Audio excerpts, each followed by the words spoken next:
Welcome my channel Triveni steno classes. आज का dictation start होगा 3 सेकंड बाद। स्टार्ट। महोदय, आप घरेलू बचत की भावना नहीं डालते हैं तो कदाचित उद्योगों का विकास बाधित और असफल भी हो सकता है। मैं वित्त मंत्री के तर्क को स्वीकार करता हूं कि अन्य क्षेत्रों में रोजगार के अवसर सृजित होंगे और अधिक उद्योगों की स्थापना होगी, लेकिन लोग विदेश से इस देश में निवेश करने के लिए क्यों आ रहे हैं? यदि विदेश से लोग इस देश में आकर निवेश करने के इच्छुक हैं, तो क्या हमारे पास इस तरह का वातावरण नहीं है कि जहां हमारे लोगों को इस देश में निवेश करने की प्रेरणा मिल सके? यदि ऐसा है तो और यदि वे कुछ कंपनियों में निवेश करते हैं तो उन्हें इससे कुछ लाभ भी होना चाहिए। इस हालात में यदि उन्हें लाभांश या बोनस के लिए आयकर देना है तो वे कर का भुगतान करेंगे। पैरा।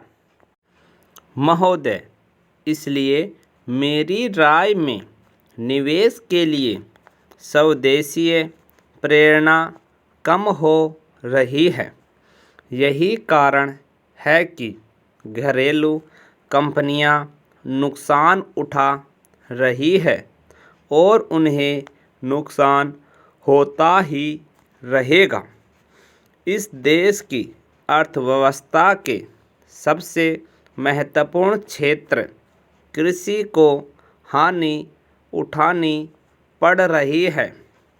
आर्थिक सर्वेक्षण में यह उल्लेख किया गया है कि वर्तमान में कृषि के विकास और कृषि उत्पादन में कमी आई है।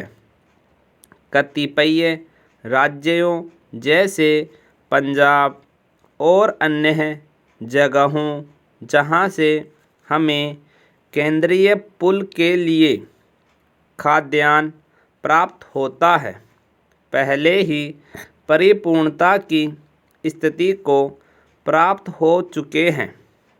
एक तरफ कृषि खाद्यान्नों के उत्पादन में कमी आ रही है और दूसरी तरफ जनसंख्या में अत्यधिक वृद्धि हो रही है। यदि हमें अर्धविकसित क्षेत्रों की आवश्यकताओं को पूरा नहीं करते हैं तो भविष्य में क्या होगा? हमें केवल वर्तमान के बारे में ही नहीं सोचना है, अपितु हमें भावी पीढ़ी के लिए भी सोचना है। पैरा। वित्त मंत्रालय का यही दृष्टिकोण होना चाहिए। मैं आपकी नीतिगत समझ को समझता हूँ।